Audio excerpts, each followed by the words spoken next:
America और Israel के संयुक्त हमलों ने ईरान में कई जिंदगियां तबाह कर दी हैं। ईरान के सर्वोच्च नेता अयातुल्ला अली खामनेई की मौत ने पूरी दुनिया को हिलाकर रख दिया। विश्व के कई देश ट्रंप और नेतन्याहू की आलोचना कर रहे हैं। भारत में विपक्षी दल भी अमेरिका को कटघरे में खड़ा करते हुए मोदी सरकार को लपेटे में ले रहे हैं। पूछ रहे हैं कि ऐसी स्थिति में आखिर मोदी सरकार चुप क्यों है। सोशल मीडिया पर मोदी सरकार को लेकर तीखी प्रतिक्रियाएं देखने को मिल रही हैं। Social media influencer Dhruv Rathee ने पीएम ऑफिस को टैग करते हुए कहा, करीब 1 करोड़ भारतीय गल्फ देशों में रहते हैं। ईरान भारत का मजबूत साथी रहा है। भारत सरकार ईरान पर दबाव बनाकर यह हमले रुकवा क्यों नहीं देती?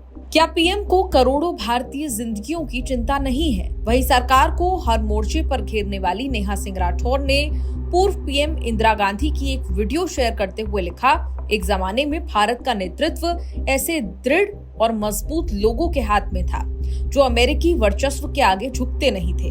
अमेरिका को उसकी औकात में रखने वाला भारतीय नेतृत्व दुश्मन देशों के टुकड़े कर देता था। अब तो लोग फोन पर डांट सुनकर सरेंडर कर देते हैं। लिरिसिस्ट जावेद अख्तर भी यूएस इजराइल के अटैक पर भड़कते नजर आए।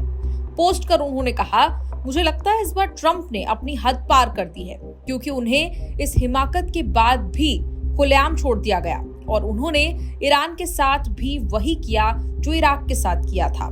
तो दुनिया में चीन अपनी पूरी साख खो देगा। नेतन्याहू और ट्रंप ने बुलीज की तरह दूसरों को ऐसी स्थिति में ला खड़ा कर दिया है जहां उनके पास एक निर्णायक तरीके से प्रतिक्रिया देने के अलावा कोई विकल्प नहीं छोड़ा है। प्रियंका गांधी ने भी एक्स पर पोस्ट करके खामनेई की हत्या और बाकी गई जानों को दुखद बताते हुए हमले की निंदा की। प्रियंका ने कहा, दुनिया को शांति की जरूरत है, अधिक अनावश्यक युद्धों की नहीं। जो लोग सत्ता में हैं उनके लिए महात्मा गांधी के उन शब्दों को याद रखना बेहतर होगा, an eye for an eye makes the world blind. तंज कसते हुए प्रियंका आगे कहती हैं, मैं उम्मीद करती हूँ कि इजराइल के प्रधानमंत्री और राष्ट्रपति ट्रंप के सामने नतमस्तक होने के बाद हमारे प्रधानमंत्री प्रभावित देशों में फंसे सभी भारतीय नागरिकों को सुरक्षित घर वापस लाने के लिए हर संभव प्रयास करेंगे। आम आदमी पार्टी के संजय सिंह ने भी मोदी सरकार को आड़े हाथों लिया। कहा, मोदी जी आज क्या हुआ? आपने तो ईरान के राष्ट्रपति की मौत पर राष्ट्रीय शोक घोषित किया था। ईरान के सुप्रीम लीडर खामनेई की मौत पर शोक का एक ट्वीट करने की आपकी हिम्मत नहीं हो रही, इसीलिए कि जिम्मेदार अमेरिका है। देश को ऐसा डरपोक प्रधानमंत्री नहीं चाहिए जो ट्रंप की कठपुतली हो।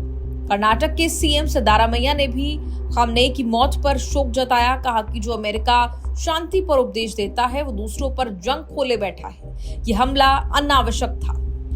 यूपी के पूर्व मुख्यमंत्री अखिलेश यादव ने भी खामनेई की मौत और ईरान पर हुए हमले की निंदा की। अखिलेश ने कहा कि किसी देश के सबसे खास से लेकर आम नागरिकों तक हो रही जानलेवा हमलों और जंग के इन हालातों में हमारे देश की सरकार इस अंतर्राष्ट्रीय विषय पर अपना रुख साफ करे और बताए कि वो जंग के साथ है या अमन के, और युद्ध को रोकने और शांति की बहाली के लिए एक तटस्थ देश होने के नाते क्या कूटनीतिक प्रयास कर रही है।